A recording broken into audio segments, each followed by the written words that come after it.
Martina always envisioned New Year's Eve as a time of fresh beginnings and renewed hope, a night promising a bright future. But when, before the assembled guests, her mother cruelly shuts the door in her face, leaving her alone and vulnerable, in the falling snow while her family celebrates something within her shatters completely and irreconcilably. Years of being treated like an invisible person, of sacrifices that were never acknowledged, and of toxic comparisons to her perfect sister explode on that freezing night. But Martina doesn't cry anymore. She builds. A year later, when her family knocks on her door, she will tragically discover that some doors once closed remain closed forever. Subscribe to our channel so you don't miss true stories of rebirth, justice, and rediscovered dignity. My name is Martina Bellini. I am 28 years old. And New Year's Eve 2024 was the last time I let my mother make me feel invisible. It was December 31st, and the snow was falling heavily on Turin, transforming the city into a picture-perfect postcard. I was standing before my parents' front door, a warm chocolate cake still hot from the oven, which I'd baked that morning, in hand. The recipe from Grandma, the one my mother always said she adored. Driving through the frozen highway for 2 hours from Milan, I knew it was mandatory, because the family always gathers on New Year's Eve. That's what my mother always said. I rang the doorbell and waited. Through the frosted glass door, I could see the shadows moving. I could hear the laughter, the clinking of glasses. The party had already begun. Finally, my mother opened the door. She was wearing her blue silk dress, the elegant one she reserves for special occasions, and she was holding a glass of Prosecco. "Martina," she said without a smile, "you're late." The traffic had started, but she interrupted me. "Beatrice arrived 2 hours ago. She knows how to be on time." Beatrice, my older sister, the perfect one, the successful lawyer, the one who had married a doctor and lived in a villa with a garden, the one who never made a mistake, according to my mother. I went in, taking off my coat soaked in snow. The house was full of people, uncles, cousins, family friends, all dressed up, all with their sparkling glasses.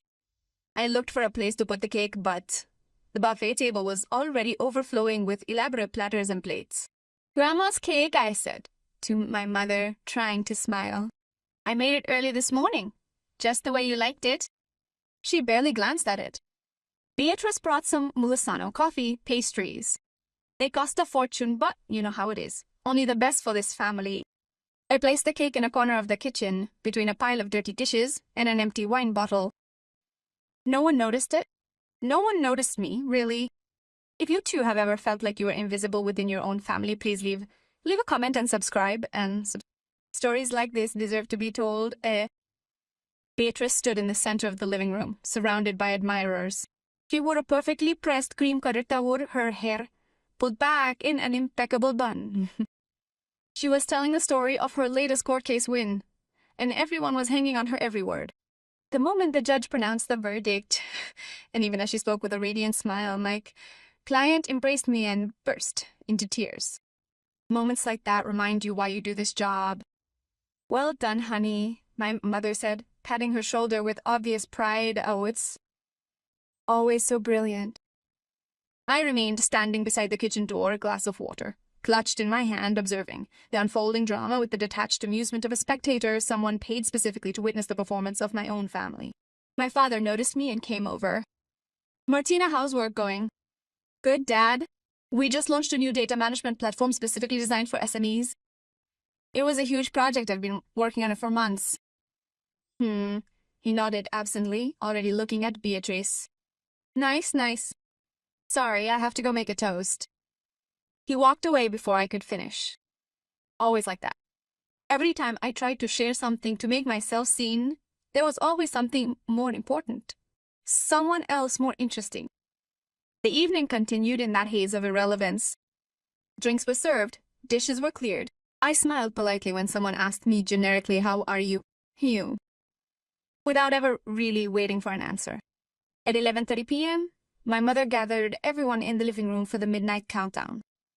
"Before the toast," she announced in a solemn voice, "I would like to say how grateful I am to have such a wonderful family, especially to have a daughter like Beatrice, who makes us so proud every single day." Beatrice blushed with mock modesty. "Mom, Please. No, I have to say it. You are the perfect example of what it means to work hard and succeed. An inspiration to us all. I looked at my mother as she said those words. During the whole of the evening, she did not look in my direction even once, not even a single time. It was as if I didn't exist, as if I were a piece of furniture, a forgotten knick-knack in a corner. Something inside me began to break, but not in the dramatic way you see in the movies. It resembled more a fine fissure that gradually broadens within the ice, quite silent yet relentless. The countdown was imminent at 11:50 p.m. Everyone was excited, laughing, hugging each other in anticipation. I felt suffocated. I was craving fresh air, breathing room, something beyond the part in that play where my job was to go unnoticed. I'm going to get something from the car, I said to no one in particular. I went out into the biting cold of the Turin night. The snow continued to fall, silent and beautiful. I drew a slow, deep breath, striving to soothe the tight knot binding my throat. My phone was in the car, and my only desire was to exist for a brief moment to be seen, if only by the image reflected back at me in the window. I picked up my phone and checked my messages. One work email came in. It was from a customer pleased with the platform we had developed. You're a genius, Martina. Did you save us? I smiled weakly. At least someone saw me. When I got home, it was 11:58 p.m. through the lighted windows. I could see everyone gathered around the TV, glasses raised, ready for the countdown. I climbed the steps to the porch, the snow crunching under my boots. But when I tried to open the door, it was locked. I rang the doorbell. Once, twice. No one answered.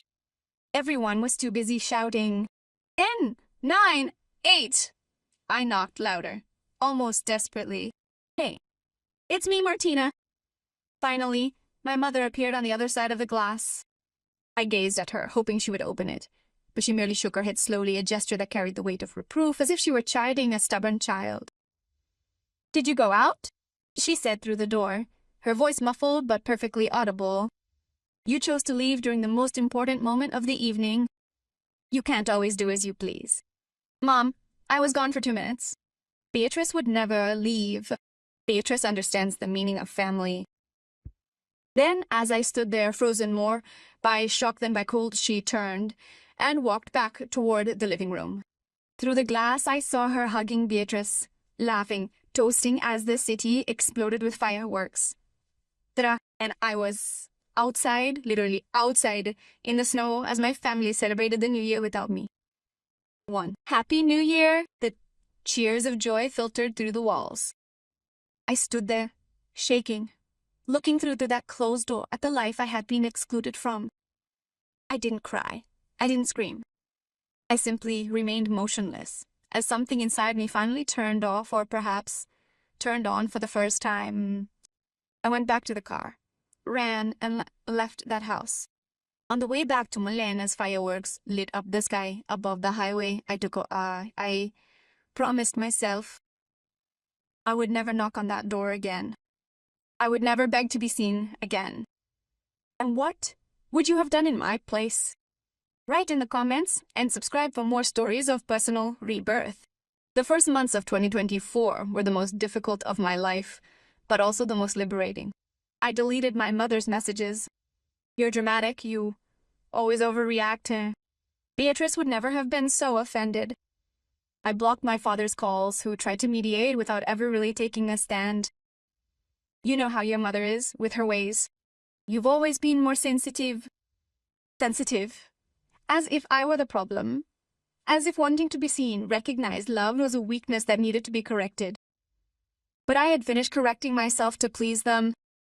I threw myself into work with a ferocity I didn't know I had. My software business was thriving, and I possessed a talent that my family had, unfortunately, never deemed worthy of acknowledging. I knew how to transform complex problems into elegant solutions. I knew how to build things that worked, that really helped people. In March, I was approached by a prominent venture capital company with a proposal. They wanted to invest in my platform, to expand it, to make it national. It was the opportunity I had always dreamed of. I signed the contract in a cafe in Milan, surrounded by strangers who applauded as the investor representative popped open a bottle of cheap champagne. To your success, Martina, he said, raising his glass. I toasted with them, those strangers who believed in me more than my family ever had. By June, the platform had tripled its users. By September, we were in 3 national tech publications. The young entrepreneur who is revolutionizing business management was the headline of one of the articles, with my photo on the cover. I sent a copy of the article to my mother. Not to brag, but because a stupid part of me still hoped that she would be proud, that she would be able to say, "Well done, Martina. You made it," and she replied with a 2-line message. Nice. Beatrice was promoted to senior partner at her firm. The party is next Saturday if you want to come. I didn't go. In November, I received an acquisition offer. A multinational company wanted to buy my platform for a sum that took my breath away. I could have accepted, become rich, settle down forever. But something inside me told me to wait, to grow further, to prove not to them, but to myself how far I could go. I declined the offer and kept building. In December, exactly 1 year after that closed door, I received a call from my mother. I didn't answer. She left me a voice message. Her voice was different, more fragile, less confident. Martina is a mother. Listen, I know things have been complicated, but it's New Year's Eve again, and the family should be together. Beatrice will come with Marco and the children. It would be nice if you, too, if you wanted to come, Dad would be happy. I would be happy. Please, think about it. I deleted the message without finishing listening to it. On December 31, 2024, I was in my new apartment in Milan, a bright penthouse with a view of the Madonnina that I had bought with my own money, earned with my own work, built with my own hands. I invited my team, individuals who respected me, who recognized my worth, who never made me feel like I didn't exist. At 11:30 p.m., while everyone was preparing the toast, the doorbell rang. I went to open it, surprised. Everyone was already here. My mother and father were standing in front of the door. My mother was holding a tray covered with a cloth. I recognized the shape. It was that chocolate cake of mine, the one I'd left in their kitchen 1 year before that date. They hadn't even touched it. Martina, my mother said, her voice shaking. Can we talk? I looked at them in silence. My mother looked old. My father's eyes were shining. Behind me, I could hear the laughter of my friends, of my new chosen family. Not now, I said calmly. It's almost midnight. Please, my mother insisted. I know we made a mistake. I made a mistake. That night when I closed the door, I didn't think. I was just trying to teach you a lesson to make you understand what I did. And sagen what hat. Her voice is still calm but firm. That I didn't count on you throwing me out of your life like you throw out the trash. No, it's not. Do you know what I learned this year? I continued. That when someone slams the door in your face, you shouldn't keep knocking. You should build your own door. And I did. My mother put the tray with the cake on the floor in front of my feet. I know I cannot undo what I have done, but please, I beg you, don't lock us out forever. You are our daughter. I was your daughter that night too, I replied. But you chose not to see it. The countdown began inside the house. 10, 9, 8. My mother looked at me with desperate eyes. What do we have to do to make you come back? And there, in that moment, she understood something fundamental. It wasn't about revenge. It wasn't about making them suffer like they had made me suffer. It was simply about protecting the person I had become, that strong, independent person who no longer showed me love for those who were incapable of giving it. You don't have to do anything, I said gently. Why am I not coming back? Not like that. If you really want to know me, if you want to be part of my life, you'll have to knock on my door and wait for me to decide if and when to open it. 3, 2, 1. Happy New Year! Fireworks exploded over Milan, lighting up the sky with impossible colors. I closed the door, not slamming it, but calmly, with dignity, and returned to my people, the ones who had always seen me. That cake remained outside all night, in the fresh snow that was starting to fall again. In the morning it was still there, a perfect symbol of everything they had let go of, thinking that I would always be willing to return. But I had learned, some doors once closed never open again. And that's okay. Because on the other side of that door, I had built a life in which I no longer had to ask permission to exist. I had built a home where I was always, finally enough. The end. Leave a like if this story touched your heart and subscribe to the channel for more true stories of rebirth and rediscovered dignity. Tell us in the comments, have you ever had to close a door to open yourself up to a better life, Ogni?